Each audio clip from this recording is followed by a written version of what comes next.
Ever since I was a kid, I've been fascinated with the ocean. My mom hated it. She used to tell me all the time, if God intended for us to know about the ocean, He wouldn't have put so many obstacles between us and the bottom of it. I thought that was a bit reductionist, but when I insisted on studying biological oceanography and ocean engineering, she was as supportive as she could possibly be. College was the best time in my life. I loved my studies. My mom and I even bonded over it as she let me tell her all about what I was learning about the ocean. Even though she didn't love the field I chose, she still pitched in for my education and encouraged me to live at home until I was done. She was my biggest supporter. 2 weeks after I graduated college, my dad died, and with his death, my mom seemed to lose all her will to live. She tried to hold on for me, but every day I could see the light slipping from her eyes a little more. She died the day after my interview for my dream job, and to this day I'm convinced she did that on purpose. She knew her time was coming, and she waited so I wouldn't miss my interview. My friends always tell me that's a little morbid, but when I light candles for my mom's spirit, I can feel her there with me, and I know it's true. Anyway, I got the call with the job offer a few days after her funeral, another small blessing that I knew came from her. And despite wanting to just lay down and give up on everything, I accepted the job. I was still heartbroken about losing both of my parents within a few months of each other, but the job was everything I had dreamed and more. After a few years, I was given the opportunity to join a team that was researching previously unexplored parts of the ocean. I got assigned to the coolest place ever, the Bermuda Triangle. I know, we all grew up hearing stories about the Bermuda Triangle, and most of them can be explained by science and weather patterns. But the stories that can't be explained by science, unfortunately, I can offer you an explanation for. Turns out my mom was right. Sometimes obstacles are there for a reason. The first few weeks of our research expedition were exciting. We had a place we were staying in Cape Hatteras, North Carolina. But since that's still a good 640 miles from our research site, we also had a fairly nice boat we were staying on, and the team got funds for a submarine. I won't bore you with all the scientific details of our expedition, but after about 2 months we were granted permission to send 4 people into the Bermuda Triangle in a submarine. Our team lead decided she would select 3 people to go with her, and out of our 11-person team, we knew there would be a lot of disappointed people. She said she would give us her decision individually to avoid the awkwardness for everyone who wasn't selected. I was a bundle of nerves for the whole week it took her to decide, but on a bright, beautiful Sunday morning, Marnie found me in my bunk and told me I had been selected. To be honest, a part of me knew deep down that I was going to be picked. There was no way all of these things would have lined up so perfectly, just for me to be left behind while someone else went on the submarine trip. As it turns out, we would all be better off if someone else had been selected. 3 days later, we were ready to take the submarine down to the ocean floor. The people in our group were myself, Marnie, an older man named Jacob, a guy about my age named Evan, and the 90-person crew running the submarine. We all had our hopes for what we would discover, but I think everyone was just elated to be a part of something so big. The first few days in the submarine were mostly spent getting our bearings, charting, mapping, and getting used to being so deep underwater. After that, we were able to use some pretty high-tech equipment that looked a lot like the suits astronauts wear to actually leave the submarine. I still lay awake at night and think about what that was like. The ocean was dark. It reminded me of fog, actually, the way you can see up to a certain point before it all blurs into one meaningless color. Only instead of fog, we were in an inky darkness all the time. I could see a few feet in front of me at any given moment, the wonders of the ocean hidden behind a cold, wet, dark veil, all there for me and my team to uncover. After a couple days of collecting samples and specimens, Jacob and I made a huge discovery. Caught between a rock and the ocean floor was a scuba suit in a design neither of us had ever seen before. Our suits, top-of-the-line equipment not currently available to the public, looked a lot like spacesuits. This one looked like a toddler had tried to copy what we were wearing, but lacked the ability to really do it justice. The hands looked like mittens, almost exactly the way a small child would think to draw them. The helmet was oddly oblong and looked like a large bucket with holes cut out for the eyes and mouth. The eye and mouth holes were covered with glass, and the top of the helmet was rounded instead of flat like a bucket would be, giving it an odd misshapen appearance. The body was misshapen as well, with a barrel-like torso and uneven arms and legs. While I couldn't tell what the helmet was made from, it was clear that the body seemed to be made out of leather. The helmet and body almost seemed suctioned or glued together. There was no zipper, no buttons, no way I could see to dismantle it in order to put it on.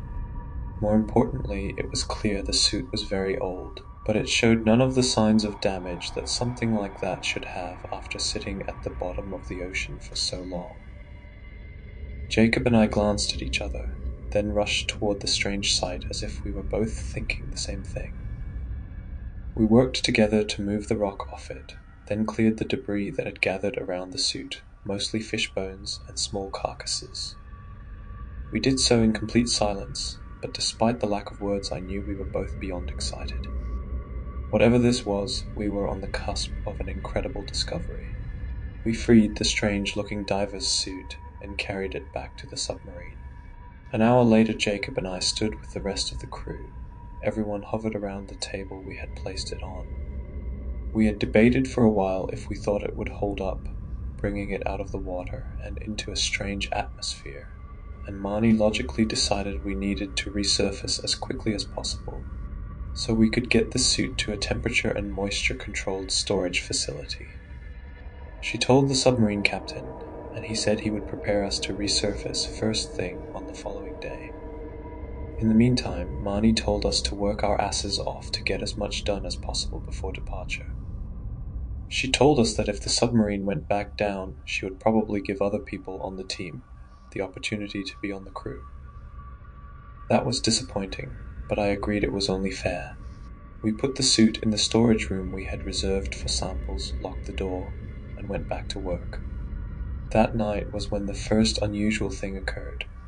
Around 1 a.m, I woke up to piercing shrieks and raced out of my bunk into the hallway. One of the crew members, Rodriguez I think, was kneeling on the floor, clutching his head and screaming. The captain knelt next to him, trying to talk over the sound of his screams, but all we could hear was Rodriguez repeating over and over, "The eyes, it's eyes."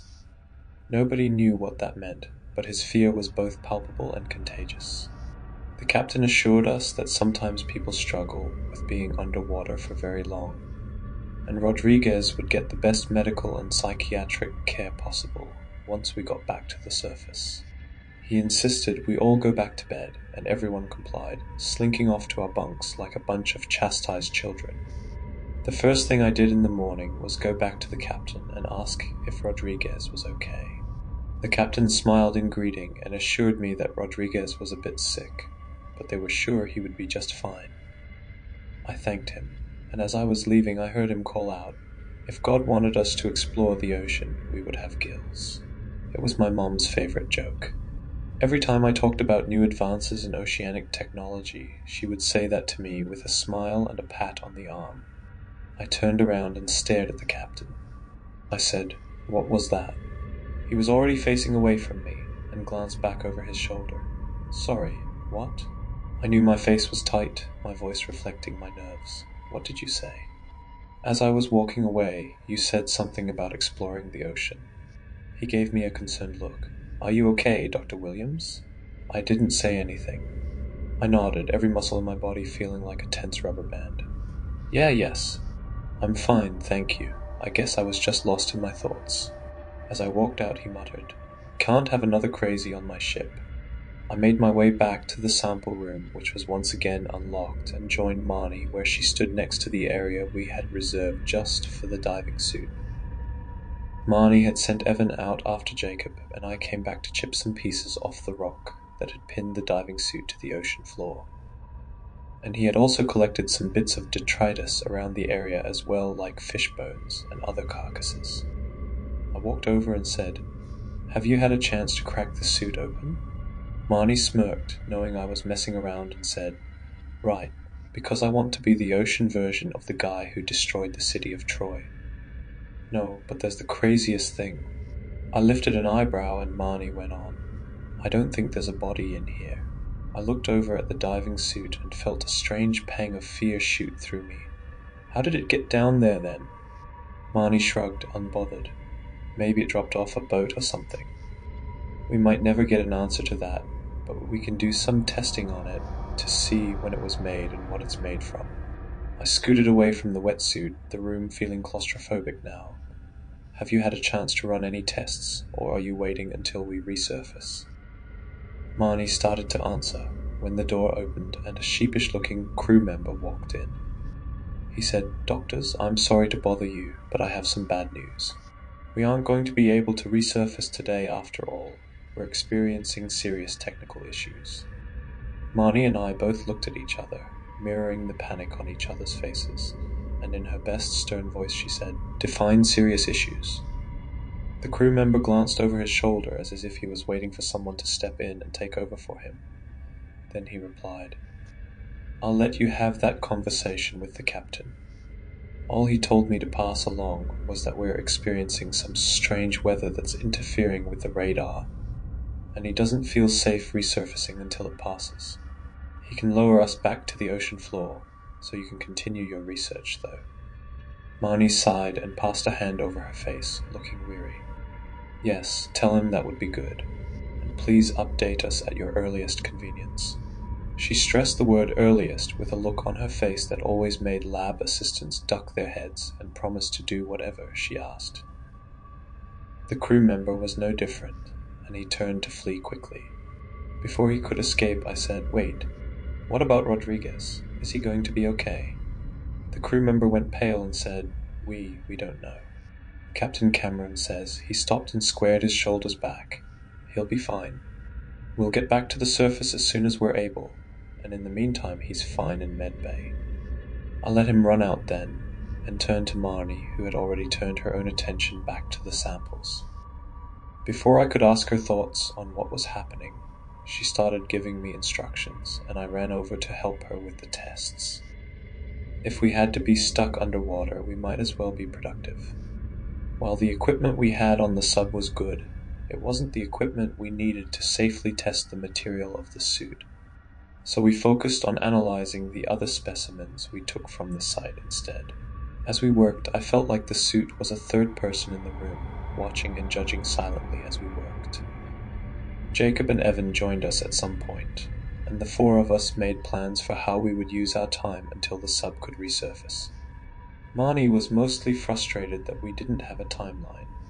She wanted to map out as much time as possible, but hesitated to do that if she didn't know how much time we had. Jacob and I encouraged her to schedule our days as if we were going to be staying for the full 5 days we would have had left, and promised to do all her top priority items first. With that settled, we went to the mess hall for dinner. When we got there, I noticed that there seemed to be fewer people than usual. Rodriguez was missing, obviously, but I also noticed one of the female crew members I had started bonding with was gone too. I grabbed my food and sat down across from someone I had seen talking with her before. I smiled and said, "Hi, I'm Mara Williams, one of the researchers. Do you know where Claire Mason is?" The crew member, I thought his name was Reynolds, gave me a weird look, then shook his head, stood, and left his half-eaten tray of food where it was. I watched Reynolds walk away, feeling equal parts confused and irritated. A few minutes later, Marnie walked over and grabbed my arm. In a harsh whisper, she said, "You need to come with me." I stepped out into the hallway, feeling anxiety wringing my stomach like a dish rag. Marnie didn't say anything, but we walked up down the hall until we reached sick bay. Once we got there, Captain Cameron stepped out with a concerned look on his face. I had last spoken with him that morning, and in that time it was as if he had aged 20 years. He waited for us to step inside, then shut the door and said in a hushed voice, "Thank you both for coming. I'm sorry to be treating this so clandestine, but I have some concerns. I think you'll understand." He took a deep breath before continuing. "We seem to be having a problem with psychosis on board. You both saw what happened with Rodriguez. In the last 24 hours, we've had 2 more crew members experience the same thing. That may not sound like a lot, but when you're on a machine like this one, you need every person to be in the best health possible. He stepped aside and we saw Rodriguez, Claire, and another crew member I thought was named Anderson, all laying in their beds. They were asleep, they seemed peaceful. Cameron continued, "They're sedated. Every time they wake up, they start screaming again, and we want to keep this quiet from as many people as possible. I told the crew we believe there's a bout of mono going around, and to be cautious and stay out of sick bay. It's not a good solution, but it's what we have right now. I need you two to see if you can figure out what's going on." Marnie lifted an eyebrow and put one hand on her hip. "We're not equipped for that, Captain. Neither of us have a degree in medicine or psychology. Don't you have a doctor on board?" Captain Cameron gave her a look that I can only describe as pure desperation. "Our medic isn't equipped for this either. And we don't have a psychologist for this expedition because it was supposed to be a short one. Please just do blood tests, something. Work with our medic and use any of his equipment that you need to. Figure out what's going on." Captain Cameron left and I turned to Marnie and said, "This all started the night after we found the diving suit. Do you think we brought some kind of bacteria into the ship that's making people sick?" Marnie winced. "Shit, I hope not, but maybe we did. I'll go take a sample from it to see if there's anything weird. You go finish your dinner." She started to leave, then stopped. "And Mara, do not speak a word of this to anyone. We want to keep this quiet." I sulked back to the mess hall, feeling like my trip of a lifetime was slowly blossoming into a nightmare. I finished my food, then went back to sick bay to check in with Marnie. She wasn't there, and the medic was back, but he hadn't seen her either. Concerned now, I went back to the storage room. Sitting on the floor in the corner of the room was Marnie, tears flooding her cheeks, her eyes looking hollow and glassy. I ran to her side. Marnie, are you okay? What's going on?" She didn't speak, didn't move, just sat there like a shell of a person. I ran from the room to the sick bay and told the medic what was going on, then went to the control room to look for the captain. When I told him what happened to Marnie and what our suspicions were, his face grew hard. He said, "Lock the room, you've got that thing in, and don't let anyone touch it. If one more person gets sick, I'm making you and your team get rid of it. And I'll make you bleach the entire storage room to make sure no one else gets sick." I apologized for all the trouble, agreed to his conditions, and left to update Evan and Jacob. I know Marnie told me not to, but with her out of commission, I needed as much support from the rest of our team as possible. When I got to the men's bunk area, Evan and Jacob were both there looking tense. They motioned me inside, and we huddled together on Jacob's bed. Jacob leaned in and whispered, "About 20 minutes after you and Marnie left, we heard more screaming. Rugen this time. He was in the hallway near the storage room, clutching his eyes, and—" Jacob hesitated as if he wasn't sure how to explain it. He was begging for forgiveness. I don't know what about or to whom, but he kept saying, "I didn't mean to, I'm sorry," over and over. Evan took in a shaky breath and said, "We tried to help, but the person you were sitting with before Marnie grabbed you, I think his name is Reynolds. He pushed us away and told us not to say anything." My mind reeled.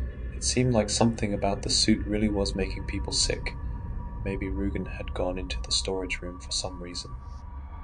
Or maybe, an even worse thought, the bacteria on the suit that was causing this had migrated from the storage room somehow. An image popped into my head of invisible bacteria crawling along the floor, lit by a black light showing it moving in waves towards new victims. I looked up at my 2 teammates and said, "Cameron, Marnie, and I think the diving suit we found might have something to do with all this. Like maybe there's some kind of bacteria on it causing all this. And with Marnie in sick bay now too, I think we may be right." We all stared at each other for a long time before Jacob said, "This is bad." Evan and I nodded our agreement.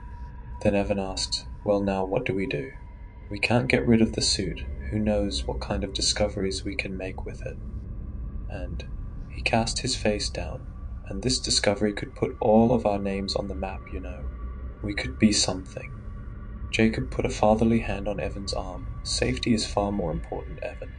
Don't sacrifice lives to have your name on a plaque in some museum. He turned back to me and said, I think we need to put the diving suit back in the ocean, Mara. Some things weren't meant to be found. I looked back and forth between Evan and Jacob, feeling the weight of being the tiebreaker resting on me like an anchor. Finally, I made the worst mistake of my life.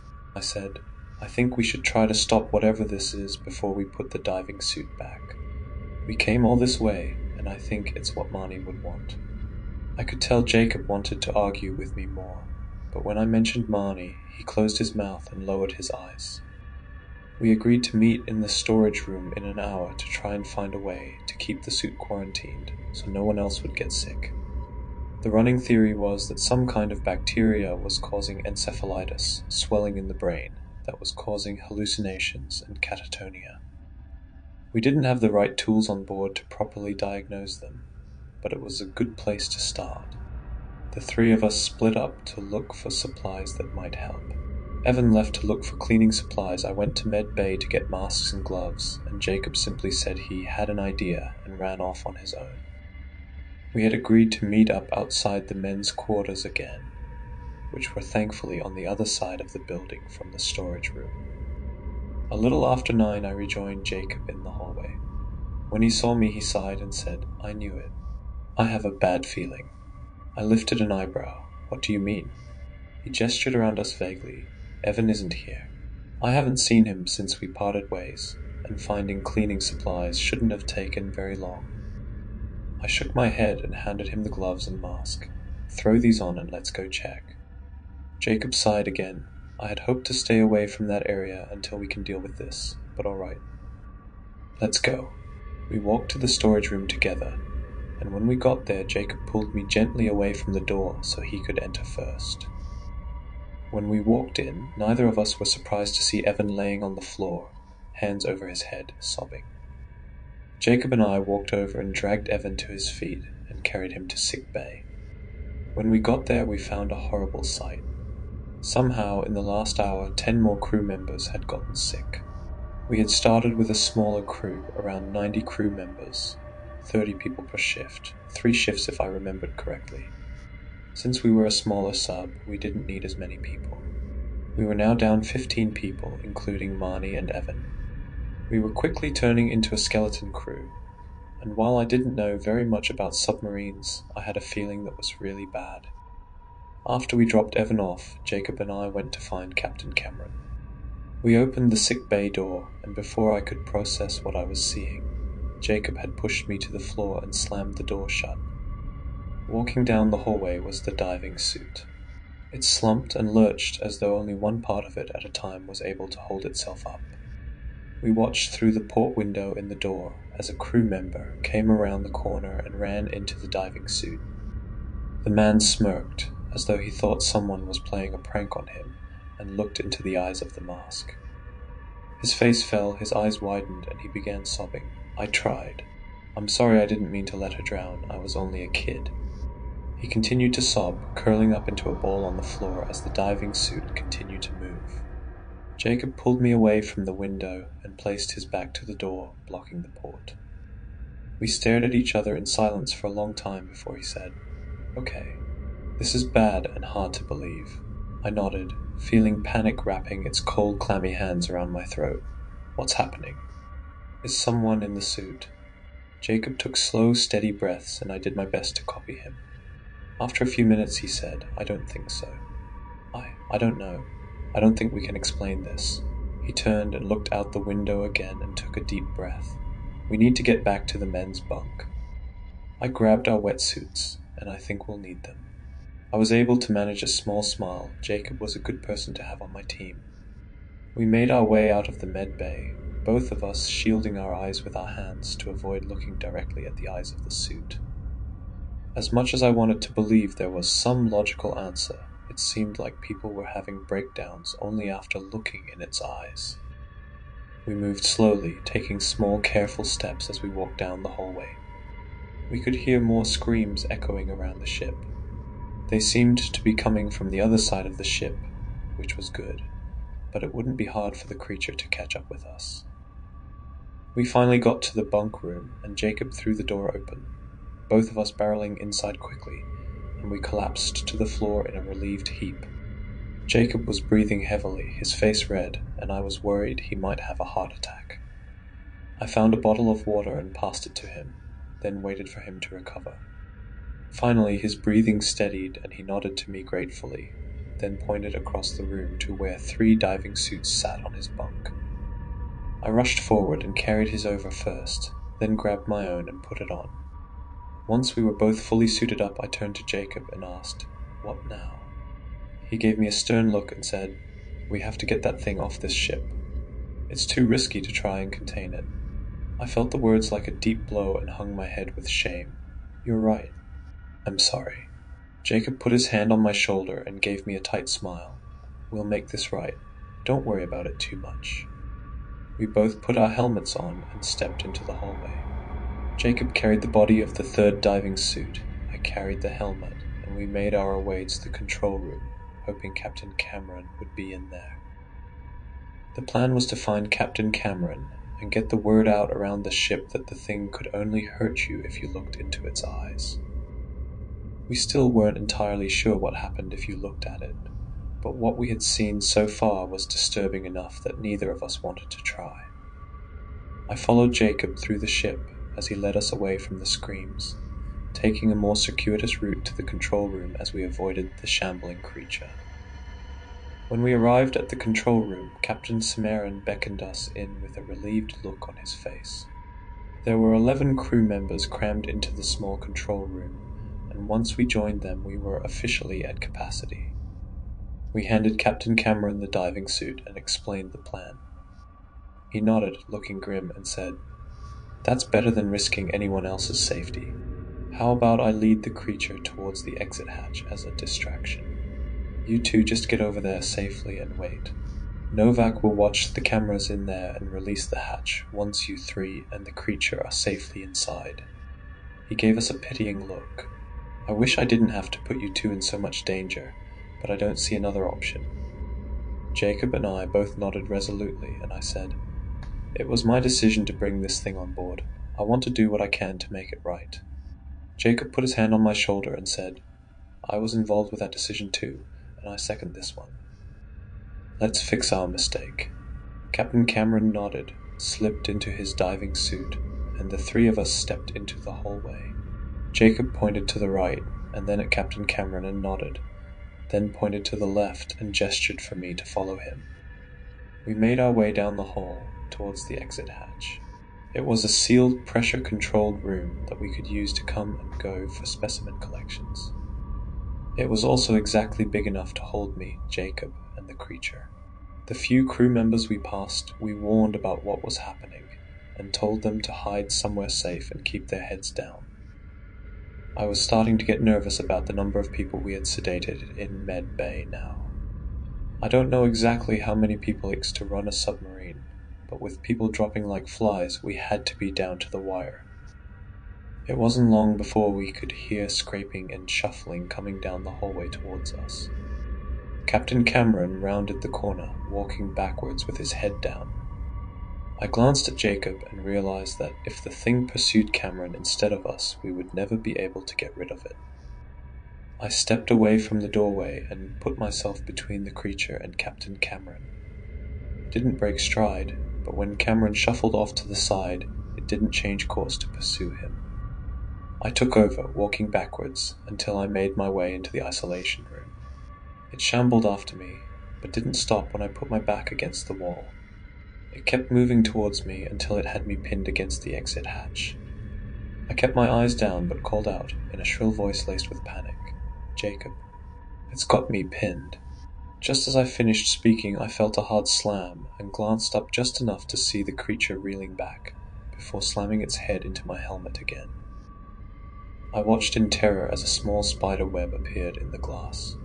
The creature put its hands on either side of the helmet to hold me in place, just as Jacob was able to open the hatch behind us. Water rushed in, and the creature was sucked out into the inky blackness. I had been able to get a good look at its hands before it was sucked out, and my stomach sank with dread. I was almost certain the suit was stitched from human skin. Even with that fresh panic, I was thrilled gravity and physics took care of the problem for us. Then a leathery hand reached back inside, wrapped itself around my ankle, and yanked me into the cold, dark ocean. Despite our depth, I could tell a storm was raging above us. The water would briefly light up with a lightning flash, revealing the tide battering everything in its path on the surface. I could only see the creature when the lightning would flash, but I could tell it was trying to get back to the submarine, with me in tow. I fought and kicked, trying to get away, but the grip it had on me was inhuman, making all my struggles to get away seem meaningless. I was about ready to give up hope when I saw something come down on the creature's hand. Jacob had found a large rock and brought it down on the wrist part of the suit. It weakened the thing's grip just enough for me to get away, and I crawled backwards. In the momentary flashes of light, I could see Jacob fighting to get away, and I began searching for a rock too. I could see the spider web in my helmet growing, and I knew it wouldn't be very long before the pressure would break through and drown me. I found a medium-sized rock and fought against the water pressure to lift it. At some point, Jacob got free from the creature and helped me lift the rock, and together we carried it to where the creature was pinned by the rocks Jacob had been able to grab, struggling to free itself. We dropped the rock on its sternum as the lightning flashed, illuminating the thing's eyes, just as I looked at them. Instantly, I was transported somewhere else. It was a sunny day in November, unusually warm and bright, and I walked down a hospital hallway. I was moving slowly, even though the nurses had called to tell me to hurry. I'd been scared. I knew my mom was close, and I wasn't ready to say goodbye. I think part of me had hoped that if I never got to the room, I would never have to see her die. In a sense, I was right. I didn't have to watch her die because she had already passed when I got to the room. The nurse said if I had only been 1 minute earlier, I might have been able to say goodbye. In the memory, I sank to my knees in the doorway of my mom's room and began weeping. I felt a hand on my shoulder and turned around, expecting to see a doctor. But instead I found myself looking right into the face of the diving suit. When we made eye contact, I was plunged again into a memory. This time I found myself kneeling at my dad's graveside as my mom sobbed beside me. It was the moment I had known I would lose my mom as well, one of the most painful days of my life. Again I felt a hand on my shoulder, but this time I looked down, saw the human leather glove, and closed my eyes tight. I felt the creature turn me around, could feel its face inches from mine, but I refused to open my eyes. I could feel its rage radiating out from it as the hands moved from my shoulders to my sternum and began tearing my chest cavity open. The fingers sank into the soft skin and tissue between my breasts, biting through the meat of my flesh and wrapping around my bones. I could feel my ribcage bending and instinctively opened my eyes as I screamed. I was instantly plunged into another memory, this one from the time I had dealt with a stalker in college. But this time I was ready, and as soon as I felt the creature's hand on my shoulder, I bolted. I ran through the hallways of my old college until it faced into the green and gray of the cemetery my parents were buried in. I forced myself not to falter as I ran past my crying mother, the creatures still shambling after me. The cemetery faded until it was replaced by the hospital, and I continued to run despite the burn in my chest and arms.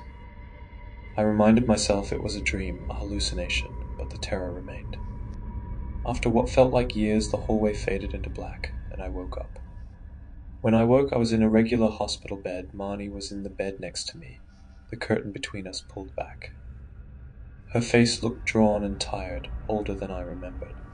I took a moment to get my bearings, then pressed the call button for a nurse. A nurse wearing light purple scrubs walked in and lifted her eyebrows in surprise when she saw me. She said, "Oh my God, you're awake. This is incredible. Let me call your doctor." She rushed over and did something on the computer next to me, took my vitals, then ran from the room. She entered a few minutes later with a doctor in tow. They fussed over me for a while and gave me a little information, but I got the real story from Captain Cameron when he arrived. Captain Cameron, or Nate as he told me to call him, told me what had happened. He said that Jacob and I had just managed to pin the creature when I had fallen to my knees and begun sobbing. Jacob carried me back to the submarine and put me in the isolation chamber. When they opened it, I was there in catatonic, but Jacob wasn't. They weren't sure exactly what happened to him. They think he got grabbed by the creature, or maybe it was starting to get free and he ran back to stop it. Either way, Jacob had sacrificed his life to save mine. They hadn't been able to recover him. As soon as the creature was securely trapped, the storm had calmed and what was left of the crew had taken the submarine back to the surface. It was a hard journey. Apparently the storm had been a rough one, and on a skeleton crew it was extra hard. Apparently by the time we had gotten the creature off the ship, a total of 41 crewmates had been affected by it. Those of us who had been affected by the creature were taken to the hospital, and according to Nate, only a few of us woke up. I was among the first group to wake up, and even now almost 6 years later, 8 of those people are still catatonic. I take responsibility for every single one of them. Marnie woke up eventually, and even though she said she didn't blame me for what happened, I was still removed from her team. That's okay, I'm not as interested in the ocean as I used to be. It turns out the ocean hides some secrets for a reason.